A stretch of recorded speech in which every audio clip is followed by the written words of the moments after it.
Set चालित स्वयंचलित reaper बद्दल तुम्हाला माहितीये का? मी सांगते. पण त्याआधी हॅलो कृषीला नक्की फॉलो करा. सेट चालित स्वयंचलित रीपर हे एक स्वयंचलित मशीन आहे ज्यावर ड्रायव्हरसाठी सीट असते. या मशीनला दोन मोठी वायवीय चाकं आहेत. त्याचं ऑपरेशन मागील एक्सेलद्वारे नियंत्रित केलं जातं.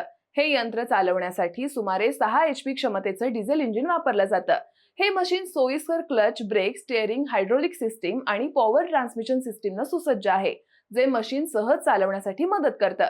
यात crop row separator, star wheel, cutting belt, conveyor belt आणि वायर स्प्रिंग इत्यादी रीपरमध्ये 2 पुढे आणि 1 मागे हालचाल करण्याचे तरतूद आहे.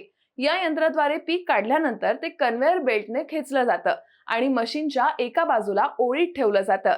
या मशीनची लांबी 3185, रुंदी 1900 आणि उंची 1450 मिलीमीटर आहे. मशीनचं वजन अंदाजे 1530 किलोग्रॅम आहे आणि चालवण्याचा वेग अंदाजे 3 ते 3.5 किलोमीटर प्रति तास आहे.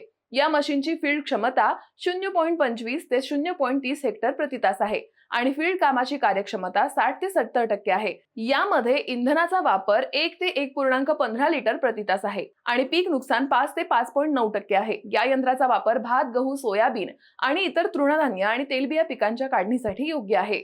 या मशीनची अंदाजे किंमत आहे 1,50,000 रुपये. या मशीन बद्दल तुमचं काय मत आहे? कमेंट करून सर्वांना नक्की सांगा आणि हा व्हिडिओ जास्तीत जास्त शेतकऱ्यांपर्यंत नक्की पोहोचवा.